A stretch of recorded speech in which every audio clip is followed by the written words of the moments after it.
今からおよそ2200年前、ビザンティウムのフィロンという技術者が一冊の旅行記を書いた。世界の7つの脅威、人類が生み出した信じがたい7つの建造物の記録である。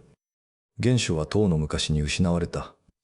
しかし、リストだけは残った。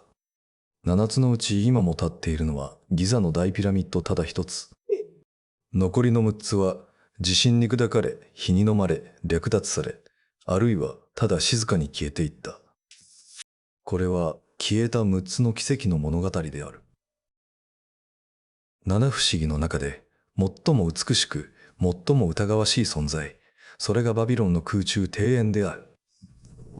新バビロニア王国の絶頂期、ネブカドネザル2世は、故郷の緑豊かな山々を恋しがる王妃のために、砂漠の真ん中に楽園を築いたと伝えられている。王妃はメディア王国の王女で、政略結婚によってバビロンに嫁いでいた。古代の文献によれば、庭園は巨大な柱と橋門の上に築かれた多層構造で、一辺およそ120メートルの四角形。高さはおよそ20メートル、7階建てのビルに相当する。各階にはあらゆる種類の草花や巨木が植えられ、滝のように水が流れ落ちていたという。最大の謎は灌漑システムだ。ユーフラテス川の水を20メートル以上の高さまで汲み上げる仕組みがあったとされるが、アルキメデスの螺旋ポンプが発明されるよりも300年以上も前の話である。どうやって水をあげたのか、誰も説明できない。しかし、最も不可解なのはこれだ。バビロンの遺跡は発掘されている。大量のくさび型文字粘土板も見つかっている。ところが、その中に庭園への言及は一つもない。遺構も見つかっていない。本当に存在したのか？それとも古代世界で最も美しい幻だったのか？オリンピアのゼウス像。七不思議の中で最も芸術的価値が高いとされた作品である。紀元前433年頃、彫刻家フェイディアスがオリンピアのゼウス神殿の内部に建造した。高さ約12メートル、4階建てのビルに相当する。当時、世界最大の屋内彫像だった。この像が脅威とされたのは大きさだけではない。素材である。骨格脇、表面は象牙、衣服と装飾品はすべて純金。黒炭と象牙と宝石で飾られた玉座に座っている。もし立ち上がれば天井を突き破ってしまうほどだった。しかし、象牙でこれほど巨大な人体を作ることなど、現代の技術でも容易ではない。象牙は硬く、大きな曲面には成形できないはずだ。この謎は長年解けなかった。1950年代、神殿の遺跡でフェイディアスの工房が発掘された。大量の型と道具が見つかった。そして初めてわかった。彼は素で象牙を軟化させていた。薄く切った象牙を墨付け、柔らかくなったら型にはめて成形する。乾けば元の硬さに戻る。1000年以上失われていた技術が、こうして蘇った。象は約900年間存在した後、大魔皇帝によって秘密裏にコンスタンティノープルに運ばれた。キリスト教外教の神像崇拝を禁じたためである。そして紀元475年頃、宮殿の大火で焼失した木と象牙の巨像は灰になった。エフェソスのアルテミス神殿。古代ギリシャの月と狩猟の女神アルテミスに捧げられた白大理石の巨大神殿である。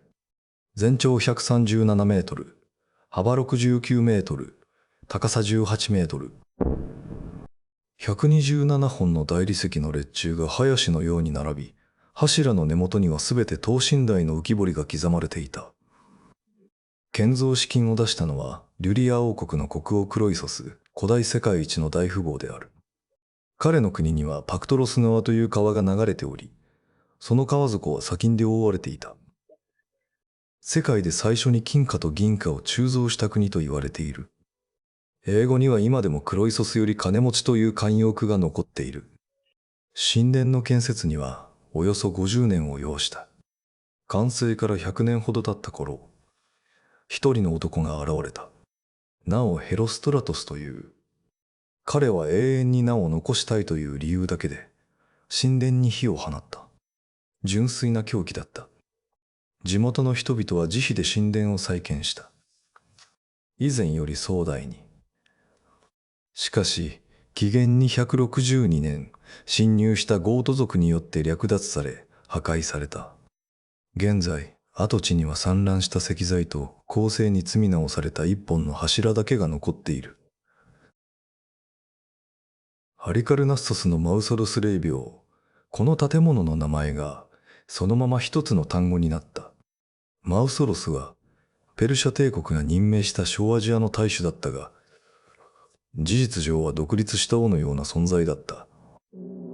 彼は生前から自らの霊廟の建設を始め、ギリシャ、エジプト、ペルシャの建築様式を融合させた、全く新しい形式の記念碑を構想した。完成した霊廟は約36メートル四方の巨大な基壇の上に36本のイオニア式列柱が並ぶ回廊、さらにその上に24段の階段状ピラミッド屋根が乗り、頂上には4棟建ての戦車の像が飾られていた。全高およそ45メートル。14階建てのビルに相当する。基壇だけで1万2000トンの石材が使われた。マウソロスは霊廟が完成する前に亡くなり、妻であり妹でもあるアルテミシアに聖画建設を引き継いだ。彼女もわずか2年後に他界した。しかし、4人の彫刻家たちは、自らの名誉のために作業を続け、霊廟を完成させた。驚くべきことに、この霊廟は1700年以上にわたって立ち続けた。王朝が変わり、戦争が繰り返されても誰も手をつけなかった。しかし15世紀、度重なる地震によってついに崩壊。聖ヨハネ騎士団が、その石材をボドルム城の建設に転用した。英語のマウソレウム、霊廟を意味するこの言葉は、この建物に由来する。ロードス島の太陽神像。高さ33メートル、10階建てのビルに相当する太陽神ヘリオスの聖堂像である。紀元前280年に完成した。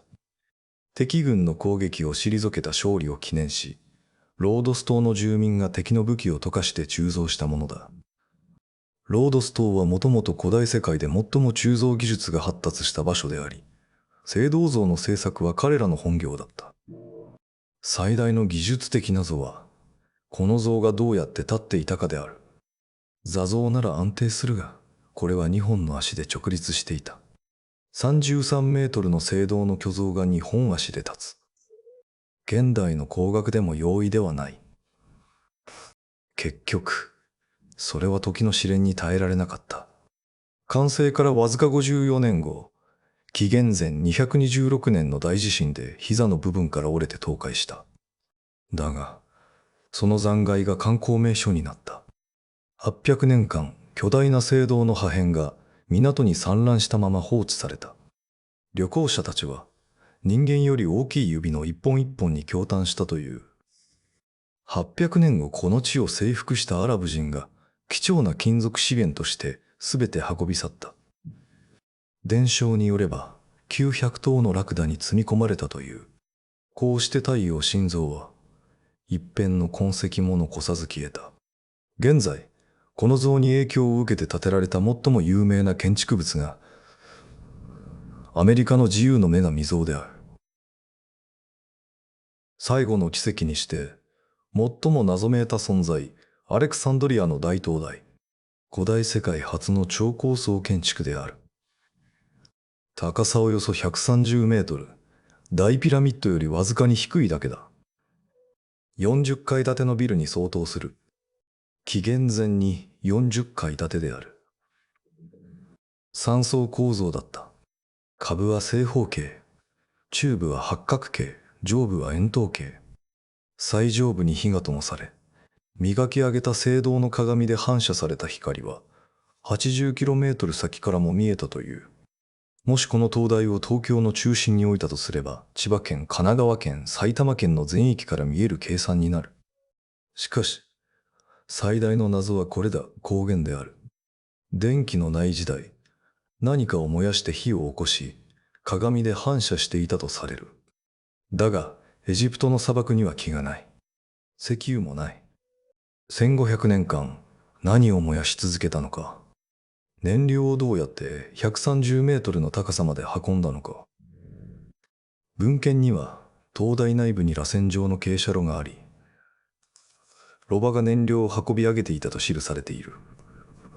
だが、1500年間途切れることなく、毎晩火を灯し続けた、その運用規模は想像を絶する。1303年と1323年の2度の大地震で、灯台はついに倒壊した。残骸は海に沈み、残った基壇の上にはカーイトベイ要塞が建てられた。海底からは今も、灯台の巨大な石材が発見されている。